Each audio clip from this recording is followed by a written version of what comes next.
So good afternoon to each and everyone. Today we'll be talking about the transmission model of communication. We have the Shannon-Weaver model. The second is the interactive model by Scrum. The third is the transactional model. So first we'll be talking about the Shannon-Weaver model. So Shannon-Weaver model is an example of a one-way or a linear communication and considered as the mother of all communication model. So this model has the sender, message, channel, receiver, and destination.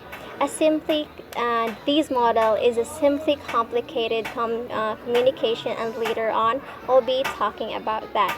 So for example, for the Shannon-Weaver model is that I am the source, the producer of the message, and the message consists that I'll be going home late and passing through a channel, so signals adapted for transmissions which may be interrupted by the noise of a ear, to a receiver in which my mom is the receiver. So the process stops after the message has arrived or have arrived at its destination. So with that, the model has its limitations, so that doesn't capture the face-to-face dynamic. So the model has no notion for the feedback. So this what makes the communication complicated.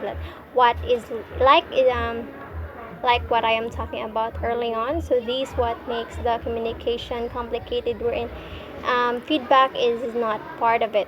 So as it stands, the message is sent, message is received, communication occurred, but possibly we don't have the idea of what will be my mom if he gets the message or she thinks about the message. For Shannon-Weaver model, is a linear communication with a source, transmitter, noise that affect the channel, receiver, and destination without any feedback applied. So next, we will be talking about the Scrum model. So Scrum model is visualized the process of communication as an exchange of thoughts and ideas. So this model consists 6 elements, which are the sender, message, receiver, feedback, encoding and decoding. So in a process of a communication starts from the sender,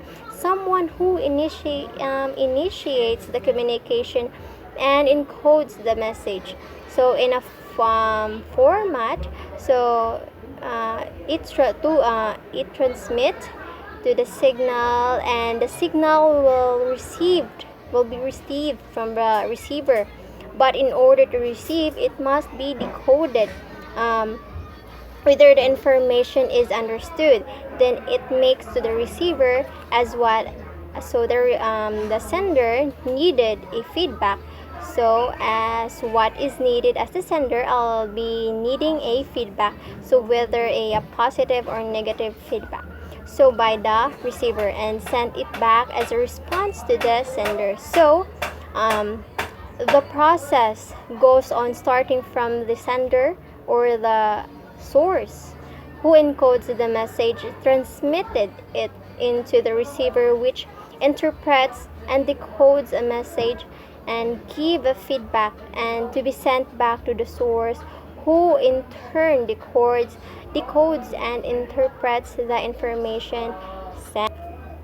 So next, last but not the least, is that the transactional model. So this transactional model is both senders and receivers are simultaneously. So this means it always gave feedback.